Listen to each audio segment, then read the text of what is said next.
Weekend ఎక్స్క్లూసివ్స్. మహిళ తలుచుకుంటే ఆకాశమే హద్దు. ఒక తల్లి సంకల్పిస్తే అసాధ్యం సుసాధ్యం. కట్టుకున్నవాడు కాదన్నా కన్నీళ్లు తుడుచుకుని కష్టాన్ని నమ్ముకుందా మహిళ.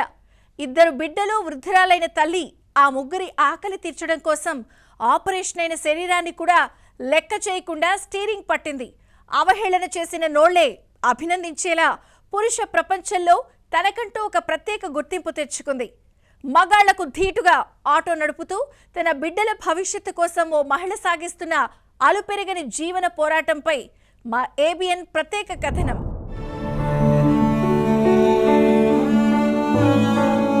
కూలి పని చేసుకోలేక నేను ఆటోని ఎన్నుకున్నాను సార్. నాకైతే మా భర్త కూడా లేడు. చాలామంది కూడా నన్ను ఎగతాళి చేస్తూనే ఉంటారు. అయినా సరే నా పిల్లల కోసం నేను కష్టపడాలి. నెల వచ్చేటప్పుడు ఫైనాన్షియల్ కూడా కడతాక చాలా ఇబ్బందిగా ఉంది. ఆటో వ్యాపారాలు ఏమీ లేక చనిపోవాలా అనే ఉద్దేశంలో నేను అనుకుంటూనే ఉన్నాను. కానీ నా పిల్లల మొహం చూసి నిరాశ నిండిన చోట నిబ్బరంగా నిలబడింది. కన్నీళ్లు ఇంకిపోయిన చోట కసిగా పోరాటం మొదలుపెట్టింది. చదువు లేకపోయినా సంకల్పమే ఆయుధంగా 2 బిడ్డల భవిష్యత్తు కోసం స్టీరింగ్ పట్టిన ఓ సామాన్య మహిళ అసామాన్య పోరాటమిది. పశ్చిమ గోదావరి జిల్లా ఏలూరు నగర వీధుల్లో ఆటో నడుపుతూ సమాజపు వెటకారాలను ఎదురించి నిలిచిన కుమారి జీవితం ప్రతి ఒక్కరికి ఆదర్శం. మల్లేశ్వరి అని నా పేరు. లోనాని నగర్ కాలనీ. మా ఇంటి ఎదురుకుంటానే ఉంటుంది ఆవిడ. చాలా కష్టపడింది ఆవిడ ఇప్పుడు దాకా. చిన్నప్పటి నుంచి తెలుసు నాకు. బాగా చంటి పిల్లలు చిన్న ఇంట్లో ఉండేది. ఆ ఇంట్లో నుంచి ఆ పొలాలపై ఊదుకుంటూ అవన్నీ చేసుకుంటూ ఇక్కడ దాకా వచ్చిందండి. అలా ఆయన కూడా చాలా ఇబ్బంది పెట్టేవాడు. అలాగే లేడీస్ చేస్తున్నారంటే చాలా గర్వం అండి మాకు కూడాను. తను చూసి నేను కూడా గర్వపడతాను. ఎందుకంటే ఇలాంటి నడుపుతుందంటే ఎంత ధైర్యంగా నడుపుతుందంటే చాలా గ్రేట్ అండి. దానివల్ల నేను సంతోషపడతాను. ఇంట్లో ఉన్నప్పుడు సంతోషపడతా ఉంటాను. మా పిల్లలు కూడా ఇట్లా ఉంటే బాగుండాలి అనుకుంటాను. చదువుతున్నారు అనుకోండి, కాకపోతే ఇంత ధైర్యంగా తను లాక్కొస్తుందంటే సంసారాన్ని చాలా గ్రేట్ అండి. ఈరోజు మగోడు కూడా లాగలేకపోతున్నాడు. తను గ్రేటే. ఏమైనా సరే ఆడవాళ్ళ ఏం చేసినా సరే తను గ్రేట్. మళ్ళీ ఎక్కి బండి ఇంత ధైర్యంగా ఆడవాళ్ళు తోలాలంటే కొంచెం తడబడతారు. తనకు ధైర్యం చాలా ఉంది. కానీ తన ధైర్యమే తను బతుకుతుంది. తన పిల్లల్ని కూడా చిన్నప్పటి నుంచి పాప తిండి లేక కూడా చాలా ఇబ్బంది పడింది. ఒక పూట తిని ఒక పూట తినకుండా చాలా ఇబ్బంది పడింది. ఆ అమ్మాయి కూడా గంజి పోసుకునే రోజులు కూడా ఉన్నాయి. ఇప్పుడు ఇంత దాకా వచ్చిందంటే ఆమె తెలివితేటల వల్ల ఏదో కొంచెం డబ్బులు పెట్టుకుని ఆటో కొనుక్కుంది. ప్రభుత్వం తరపున ఆమెకి ఏదన్నా వచ్చేలాగా మీరు ఏర్పాటు చేయండి సార్. తను కూడా సేవ్ అవుతుంది. తన పిల్లలు కూడా ఆమె పిల్లలు కూడా కొంచెం కళ్ళు లేవు. దాని గురించి కూడా కొంచెం మాట్లాడండి సార్. తను ఇప్పుడు ఏం చేయించలేదు. ఆ పిల్ల చిన్నపిల్ల. తన భవిష్యత్తు బాగుండాలి. అలాగే రెండో పిల్ల భవిష్యత్తు కూడా బాగుండాలి.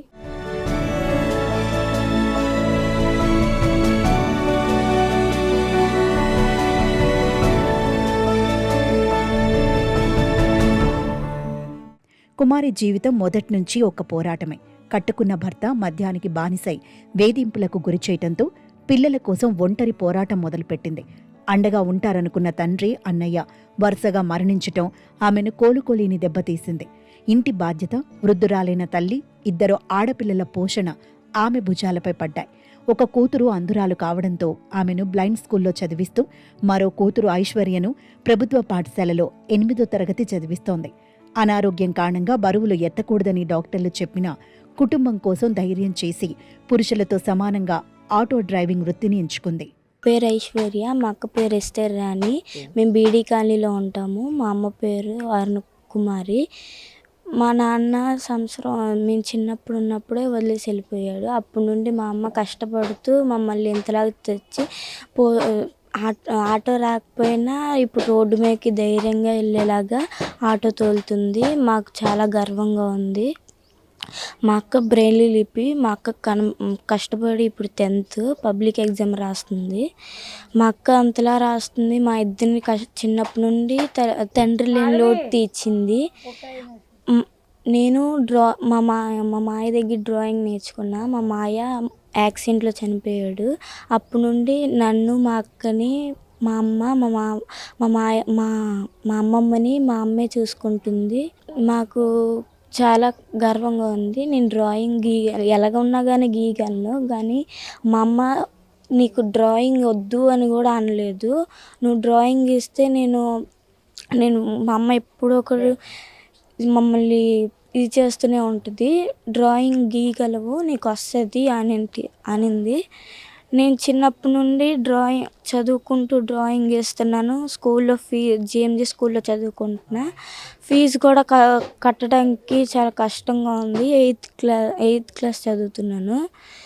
రోజు సైకిల్ మీద వెళ్ళి రావాలి, మళ్ళీ ట్యూషన్కి వెళ్ళి తీసుకొని రావాలి 9కి. చాలా కష్టపడేది మా అమ్మ. ఆటో తోలుతుంది, ఆటో కిరాయిలు కూడా లేవు. సాయం చేస్తారని అనుకుంటున్నాను.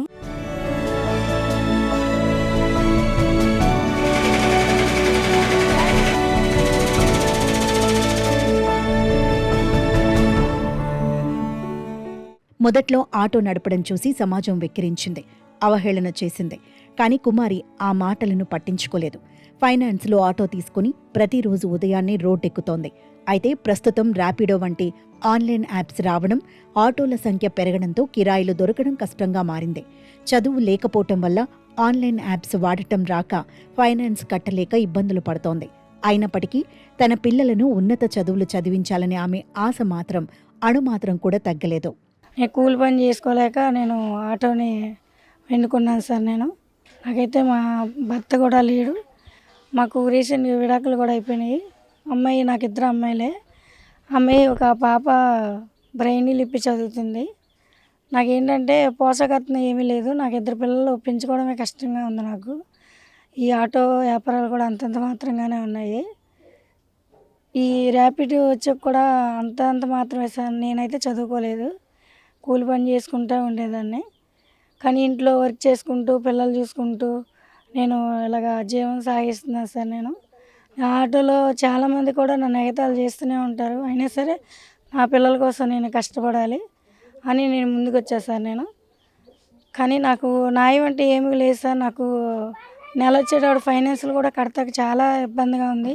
ఒక్కోసారి అయితే నా పిల్లల కోసం నేను బతుకుతున్నాను.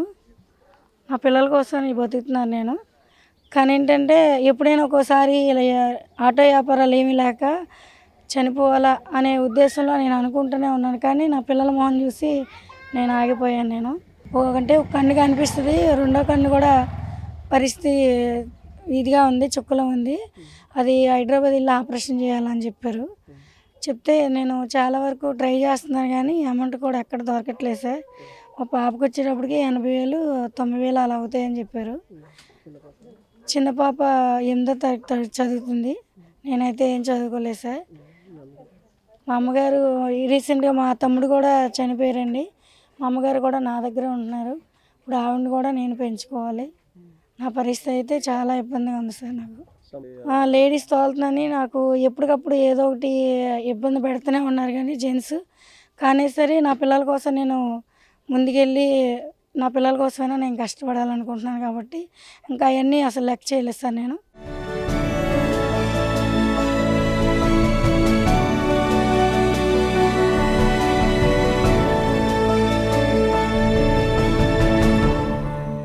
చీకటి తర్వాతే వెలుగు ఉంటుంది అని నమ్మే కుమారి ప్రతి సూర్యోదయాన్ని ఒక కొత్త అవకాశంగా భావిస్తోంది.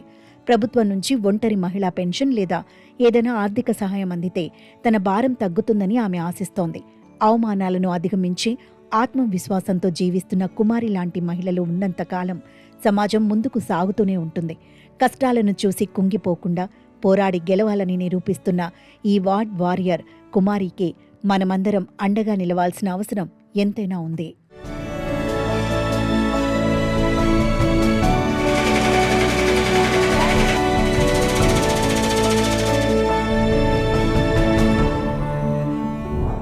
అభివృద్ధి అట్టహాసాలు కోటలు దాటుతున్నాయి. కానీ ఆదివాసీల గొంతు ఎండి అరణ్య రోదనగా మారుతోంది. ములుగు జిల్లాలోని గిరిజనుల పరిస్థితి చూస్తుంటే మానవత్వం ఉన్న ప్రతి గుండె తరుక్కుపోతోంది. దశాబ్దాల క్రితం ప్రాణాలు అరచేత పట్టుకుని వలస వచ్చిన ఆ గిరిజన బిడ్డలు ఇప్పుడు చుక్క నీటి కోసం అల్లాడిపోతున్నారు. నీటి కోసం ఆకలిని సైతం మర్చిపోయి సొంతంగా 30 అడుగుల లోతు వరకు భూమాత గర్భాన్ని చీల్చినా చుక్క తడి తగలేదు. కష్టం చేస్తేనే పూట గడిచే ఆ అభాగ్యులు 20 రోజులుగా చెమటోడ్చినా ఫలితం దక్కక అల్లాడిపోతున్నారు. దాహం తీరక దారి తెన్ను కానరాక ఆ ఆదివాసీలు వేడుకుంటున్న దీనస్థితి ఇది.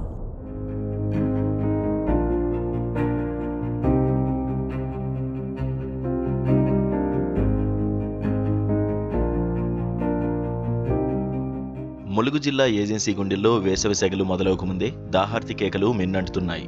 మంగపేట మండలంలోని శాంతినగర్ గ్రామ ఆదివాసీ గిరిజనుల పరిస్థితి చూస్తుంటే గుండె తరుక్కుపోతోంది.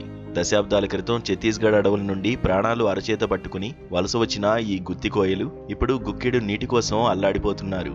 గతంలో 2 కిలోమీటర్ల దూరం నడిచి వెళ్లి వాగుల దగ్గర చెలిమలు తవ్వి ఆ బురద నీటినే అమృతంలా భావించి తెచ్చుకునేవారు. కానీ ఈ ఏడాది భానుడి భగభగలకు ఆ ఆఖరి నీటి ఆశలు కూడా పూర్తిగా ఆవిరైపోయాయి. చెలిమలు ఎండిపోయి భూమి నెరలు చాచడంతో ఆ అభాగ్యులకు దిక్కుతోచని స్థితి ఏర్పడింది. పట్టుకూటి కోసం అడవికి వెళ్లాల్సిన గిరిజనులు దాహం తీర్చుకోవడమే ప్రాధాన్యంగా మారి తమ దినసరి పనులను కూడా వదులుకుంటున్నారు. ప్రతిరోజు సూర్యుడు ఉదయించకముందే బిందెలు పట్టుకుని నీటివేట మొదలు పెట్టడం వారి నిత్యకృత్యంగా మారింది. ప్రభుత్వాలు మారుతున్నా, పథకాలు వస్తున్నా తమ గడప దాటని అభివృద్ధిని చూసి వారు మౌనంగా రోదిస్తున్నారు.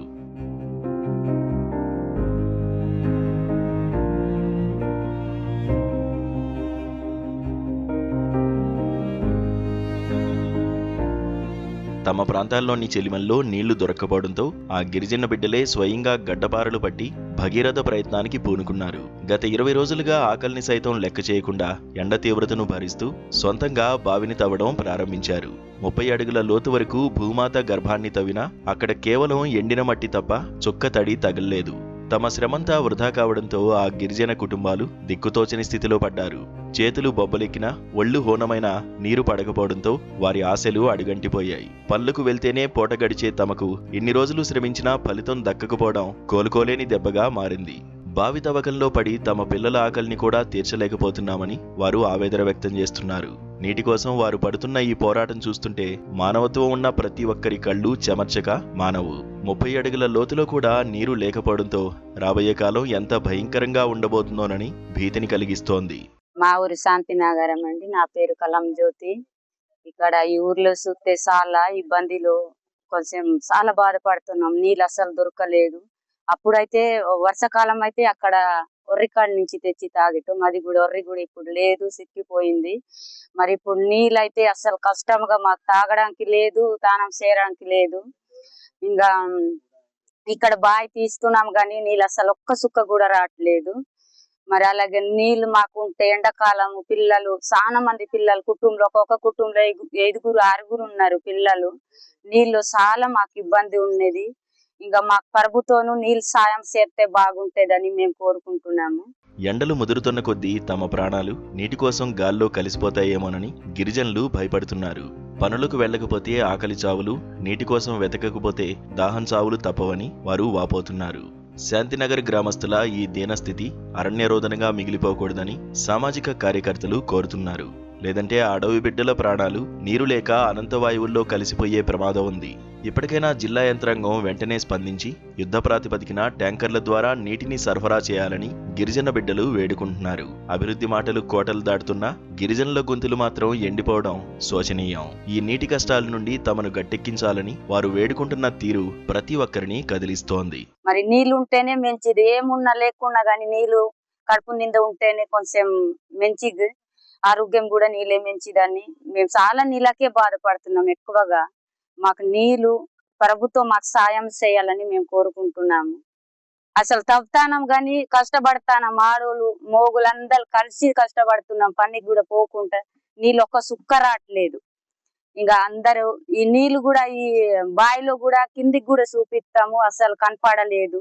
మీరందరు చూడండి నీళ్ళు వస్తుందా లేదనేది మాకు కొంచెం సాయం మీరు చేయాలని మేము కోరుకుంటున్నాం.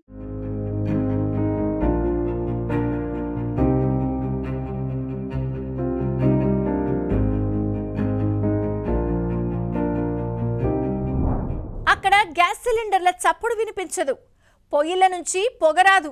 కేవలం సూర్యకిరణాలతోనే ఆ ఊరి వంటిళ్లలో వంటలు పూర్తవుతున్నాయి. మధ్యప్రాచ్యంలో యుద్ధ జ్వాలల వల్ల ఇంధన ధరలు భగ్గుమంటుంటే నాగర్ కర్నూలు జిల్లాలోని కొండారెడ్డిపల్లి మాత్రం సౌర విప్లవంతో రికార్డ్ సృష్టించింది. తెలంగాణలోనే కాదు, ఏకంగా దక్షిణ భారతదేశంలోనే మొదటి సంపూర్ణ సౌర విద్యుత్ గ్రామంగా అవతరించి ఆదర్శంగా నిలుస్తోంది. గ్యాస్ కొరతను అధిగమిస్తూ ఇండక్షన్ స్టవ్లపై వంట చేసుకుంటూ స్వయం సమృద్ధి సాధించిన ఆ గ్రామ విజయగాథేంటో తెలుసుకుందాం పదండి.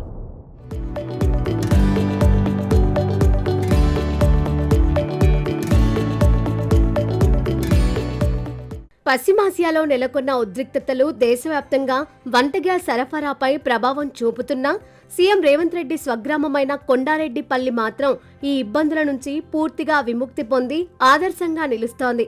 గతంలోనే ముఖ్యమంత్రి ప్రత్యేక చొరవతో పీఎం సూర్యఘర్ పథకం కింద పైలట్ ప్రాజెక్టుగా ఎంపికైన ఈ గ్రామంలోని ప్రతి ఇంటిపై 3 కిలోవాట్ల సామర్థ్యం గల సోలార్ ప్యానెళ్లను ఏర్పాటు చేశారు. ఈ సౌర విద్యుదీకరణ వల్ల గ్రామం ఇంధన అవసరాల్లో స్వయం సమృద్ధి సాధించడమే కాకుండా గ్యాస్ కొరత వంటి సంక్షోభాల సమయంలోనూ గ్రామస్తులు నిశితంగా తమ పనులు చేసుకునే వెసులుబాటు కలిగింది. మై నేమ్ ఇస్ జయంతి. నేను కొన్నాడపల్లిలో నివసిస్తున్నాను. మాకు కొన్నాడపల్లి గ్రామం నుంచి ఎన్నికైన సీఎం రేవంత్ రెడ్డి గారు మా ఊరికి చాలా చేశారు. అందులో మాకు సోలార్తో పాటు కరెంటు పొయ్యి ఇవ్వడము. ఇప్పుడు అందరిలో మన రాష్ట్రం మొత్తానికి గ్యాస్ చాలా ఇబ్బందిగా ఉంది. కాకపోతే ప్రత్యేకంగా మా కొన్నాడపల్లిలో మాత్రం అలాంటి గ్యాస్ ఇబ్బంది అనేది లేదు. ఎందుకు అంటే మాకు చాలా వరకు అందరి ఇళ్లలో కరెంట్ పొయ్యి యూజ్ చేస్తున్నాము. సోలార్ నుంచి వచ్చే కరెంట్ మాకు యూజ్ అవుతుంది కాబట్టి మేము గ్యాస్ గురించి అంత ఇబ్బంది పడాల్సిన అవసరం అయితే లేదు. దాని గురించితో పాటు ఇప్పుడు ఇంకా మాకు ఎన్నో అభివృద్ధి కార్యక్రమాలు చేస్తున్నారు సీఎం రేవంత్ రెడ్డి గారు. కాబట్టి మేము ప్రత్యేకంగా సీఎం రేవంత్ రెడ్డి గారికి ధన్యవాదాలు తెలుపుకుంటూ మా ఊరు నుంచి ఇంకా ఎన్నో అభివృద్ధులు జరగాలని కోరుకుంటున్నాము. ఆ ఊర్లో ఇండక్షన్ స్టవ్లు అంటే కరెంటు పొయ్యి ఇవ్వడం ద్వారా మా ఊర్లో గ్యాస్ కొరత లేదు కాబట్టి మొత్తం దేశంలో ఎక్కడైనా గ్యాస్ కొరత ఉంది కానీ మా ఊర్లో ఇంటింటికి గ్యాస్ కొరత లేదు ఇండక్షన్ స్టవ్ వల్ల. కాబట్టి మేము గర్వంగా చెప్పుకుంటున్నాం. మా ఊరు నుంచి సీఎం రేవంత్ రెడ్డి గారు అంటే మా ఊరు అనేది చాలా గర్వంగా అందరిలో ఎక్కడికి వెళ్ళినా కూడా ప్రౌడ్ 200 నుంచి 1500 మధ్యలో ఉంటాయి ఊర్లో ఇల్లులు. ప్రతి ఇంటికి ఇండక్షన్ స్టవ్ ఉంది. అందువల్ల మాకు ఎలాంటి అంటే గ్యాస్ ఇప్పుడు అందరు ఇబ్బంది పడుతున్నా కూడా మేము గ్యాస్ కొరతని చూడలేకపోతున్నాం. Because of CM Revanth Reddy గారు మాకు ఇంటింటికి ఇండక్షన్ స్టవ్ ఇవ్వడం వల్ల మేము చాలా హ్యాపీగా ఫీల్ అవుతున్నాం అండ్ ప్రౌడ్గా కూడా ఫీల్ అవుతున్నాం. సీఎం రేవంత్ రెడ్డి గారు మా ఊరు నుంచి ఉన్నారు కాబట్టి అంటే సిలిండర్ పైన ఏదైతే చేయగలుగుతున్నామో ప్రతిదీ వంట అంటే కూర కానివ్వండి, అన్నం కానివ్వండి, రొట్టెలు, టిఫిన్ ప్రతిదీ ఈవెన్ మేము ఈ నీళ్ళు కూడా దాని మీదే కాగబెట్టుకుంటున్నాం. కాబట్టి మాకు గ్యాస్తో అంత పని లేదు కాబట్టి మేము చాలా హ్యాపీగా ఉన్నాను. సీఎం రేవంత్ రెడ్డి గారు ఊరు కొన్నాడపల్లి అని చెప్పుకొని గర్వంగా కూడా ఫీల్ అవుతున్నాం మేము.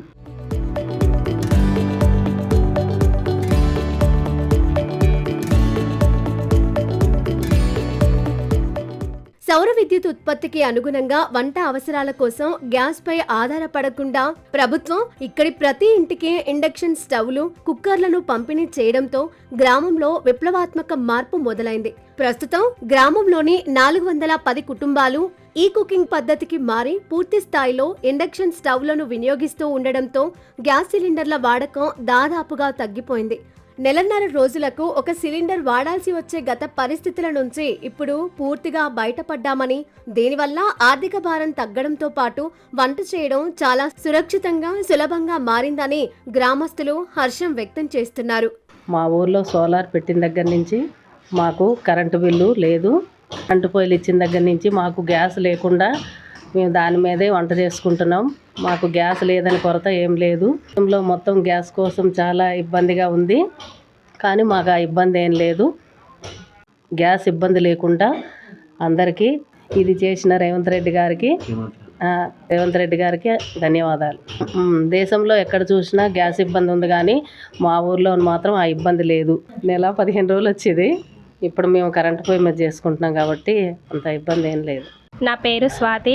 మా ఊరు కొండారెడ్డిపల్లి. సోలార్ పొయ్యి వలన మాకు ఎంతో ఉపయోగకరంగా ఉంది. తొందర వంట పూర్తి అవుతుంది దాని వలన. దాని రైసు, కర్రీ, పాలు ఇవన్నీ ఎంతో తొందరగా అయిపోతున్నాయి 10 నిమిషాలలో. దేశంలో సిలిండరు లేకపోవడం వల్ల ఎంతో ఇబ్బంది పడుతున్నారు ప్రజలు. ఆ ఇబ్బంది మాకు లేకుండా ఉపయోగకరంగా ఈ పొయ్యి మాకు చాలా బాగుంది.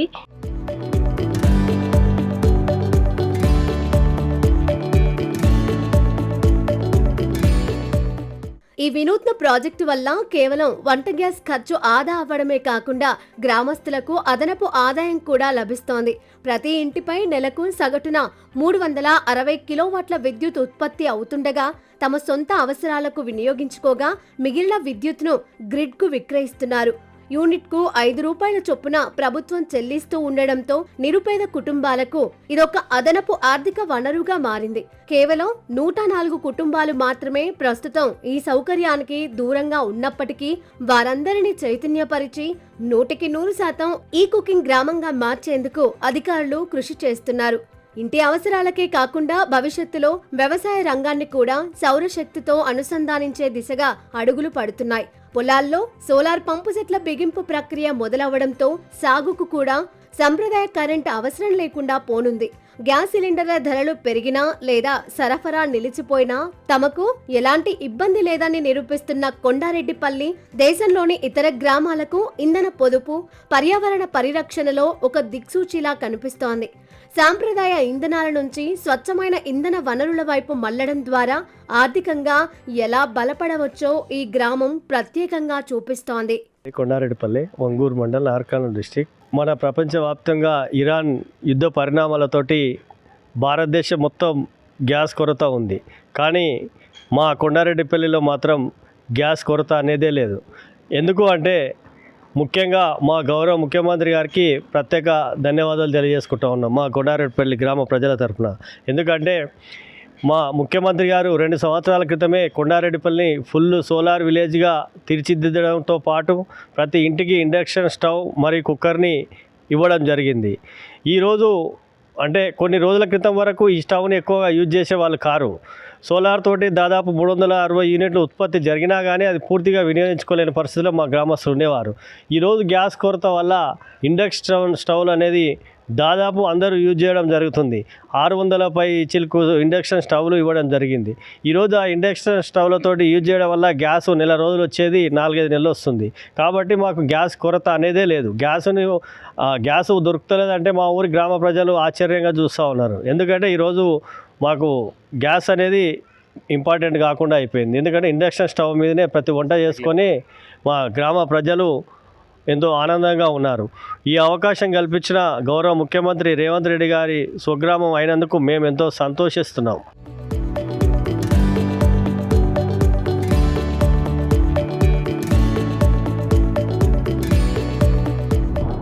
ఇదండి ఇవాళ వీకెండ్ ఎక్స్క్లూజివ్స్. వచ్చే వారం మరిన్ని ఇంట్రెస్టింగ్ కథనాలతో మళ్ళీ కలుద్దాం. Until then keep watching ABN.